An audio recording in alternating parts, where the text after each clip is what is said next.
Hello la famille, regardons ces deux images.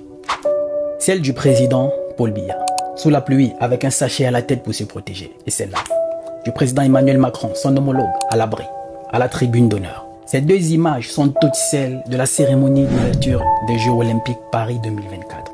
Une cérémonie d'ailleurs très réussie. Félicitations à la France. Cette fois, la France a mis la barre très haute, en se démarquant des autres. C'est la première fois qu'une cérémonie d'ouverture des Jeux Olympiques se fasse en dehors d'un stade, en pleine ville, sur la scène. Belle organisation. Et justement, ce qui a attiré notre attention, c'est cette image du président Paul Biya, sous la pluie, avec un sachet à la tête, comme un spectateur lambda. Contrairement à son homologue, qui est à l'abri, à la tribune d'honneur. Est-ce de l'humiliation, un manque de respect? Ou encore comment réagir quand on se retrouve dans ce genre de situation? C'est les questions qu'on va tenter de répondre dans cette vidéo. Afin que toi aussi, si jamais tu te retrouves dans cette situation, que tu saches comment réagir.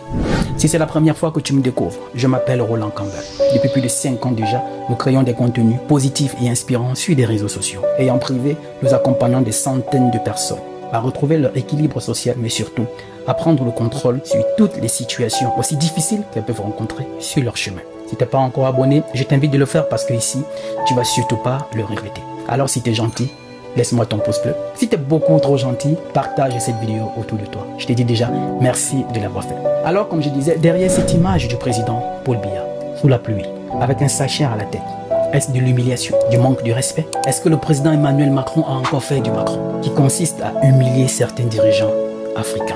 Parce que comment concevoir? Et rappelons qu'à cette cérémonie d'ouverture des Jeux Olympiques Paris 2024, il y avait une délégation des chefs d'État africains qui ont été invités, comme d'autres délégations des chefs d'État venus d'ailleurs, et des présidents des différentes organisations internationales. Mais la France savait, plus de 48 heures avant, que la météo devait être mauvaise, qu'il devait pleuvoir. Alors ce qui est surprenant et qui suscite beaucoup de questions, c'est que la France savait, le comité d'organisation savait que la météo devait être mauvaise et qu'il devait pleuvoir. Alors pourquoi ne pas aménager ces tribunes qui devaient abriter les chefs d'État de manière à ce que, qu'ils soient quand même à l'abri?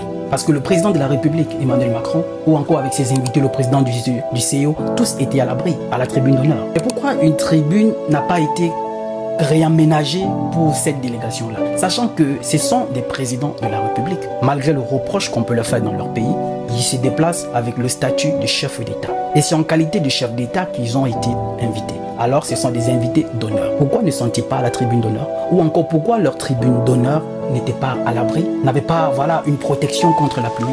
Admettons que ça soit les circonstances de dernière minute, même si on aura du mal à avaler ça. Parce que 48 heures avant, sur la chaîne de télévision et tout, ça communiquait déjà, la France savait que la météo devait être mauvaise et qu'il devait pleuvoir. Et pourquoi ne pas prévoir des parapluies? C'est des chefs d'État et qu'il y ait quand même des gens qui devaient attraper ce parapluie parce qu'on le voit, que ça soit, on prend l'exemple le tennis, quand la météo, il doit y avoir beaucoup de soleil et tout, on voit des joueurs avec du parapluie, mais il y a des personnes qui tiennent ce parapluie pour les protéger de la pluie. Mais pourquoi ça n'a pas été le cas pour ces chefs d'État? L'idée derrière, c'était de l'humilier, les rabaisser, comme toujours, parce que ça a toujours été le propre du président Emmanuel Macron. Rappelez-vous quand il était en visite au Burkina Faso, à l'université devant des milliers d'étudiants. Il a aussi humilié le président Roch-Marc Christian Kabore. C'est quelque part, vous me parlez comme si j'étais toujours une puissance coloniale. Mais moi, je ne veux pas m'occuper de l'électricité dans les universités au Burkina Faso. C'est le travail du président. Du coup, il s'en va, reste là.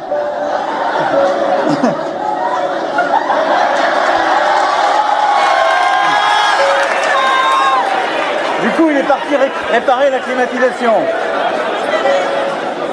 Avait-il besoin d'en arriver là? Ou encore quand il était à Kinshasa, devant le président Félix Tshisekedi, qui, par la grâce de Dieu, a su le ramener à l'ordre, en lui disant, en lui rappelant que voilà, il faut arrêter cet esprit de paternalisme. Ça doit changer dans la manière de coopérer avec la France et l'Europe.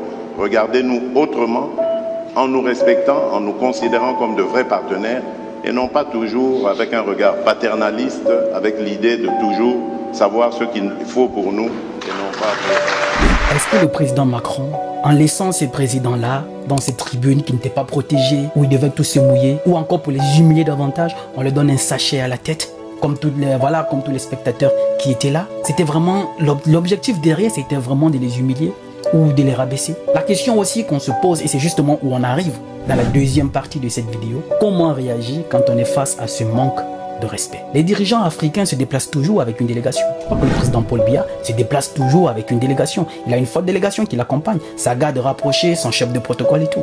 À partir du moment où on constate que la place qui lui est allouée ne sera pas protégée et que la météo devait être mauvaise, je crois que la logique voudrait qu'on dise que mais cette place-là, il ne pourra pas s'asseoir là. Cette place-là ne mérite pas notre chef d'État. Alors qu'est-ce qu'on fait? On prend nos clics et nos claques, on s'en va. Sans le savoir, c'est nous qui apprenons aux autres comment nous traiter. Il faut savoir se lever de la table quand le respect, l'estime et la considération ne sont pas servis. Le protocole aussi à ce niveau devait dire non, là, notre président ne peut pas s'asseoir là. Généralement, c'est justement ce qui se passe dans la vie de tous les jours. Quand certaines personnes vous donnent une place dans le seul but de vous humilier, de vous rabaisser, et que vous êtes conscient que cette place-là ne vous correspond pas, vous ne valez pas cette place-là, ou du moins vous valez plus que cette place, levez-vous et partez. Ou à défaut, montrez-lui la place que vous voulez. Si cette personne n'est pas capable de vous donner cette place, levez-vous et partez. Il devait être avec lui à la tribune d'honneur. Mais généralement, c'est nous qui montrons à ces gens comment nous traiter. Ils nous humilient, on est là. Ils nous méprisent, on est là. On est toujours derrière eux à croire que sans eux, on ne peut pas se démarquer. Les chefs de protocole de ces présidents-là, à cet instant, devaient prendre le clic et le clac et s'en aller. Parce que si tous partaient, ça devait quand même faire quelque chose. Ça devait faire un grand bruit, ça devait quand même parler. Pourquoi les laisser, je ne sais pas, sous cette pluie-là? Je crois qu'on est quand même en France. On est en Europe, on est en Occident. Où en quelques heures, on peut déjà construire quelque chose de démontable, au moins pour protéger ces présidents-là, qu'ils soient à l'abri. Mais rien n'a été fait. Est-ce que ce qui inquiétait plus Macron, c'était pas la réussite de son événement, que voilà, mettre ces présidents à l'abri? Et c'est justement où nos présidents doivent comprendre que le respect s'impose. Le respect ne se commande pas. Le respect ne se négocie pas. Le respect s'impose. Dans ce genre de situation, prenons nos clics et nos claques et partons. C'est justement dans ces actions où on juge la valeur de l'homme. Remarquez, quand nos dirigeants s'élèvent pour aller en Occident, parfois à l'aéroport, ils sont accueillis par le Premier ministre, le président de l'Assemblée nationale. N'importe quel ministre vient accueillir le président de la République. Mais eux, quand ils arrivent chez nous, ils sont en grande pompe. C'est le président qui va les accueillir. Ils sont à la tribune d'honneur. Ils sont aux petits soins. Tout se passe super bien. Je crois qu'à un certain moment, il faut bien qu'on essaie d'appliquer la réciprocité. Je suis arrivé chez toi, c'est le ministre qui m'accueille. Quand tu arrives chez moi, c'est le ministre qui t'accueille. C'est une question de réciprocité, rien de méchant, pour établir le respect. Parce que là, c'est une humiliation, cette image du président Paul Biya. Sans le savoir, c'est nous qui apprenons aux autres comment nous traiter.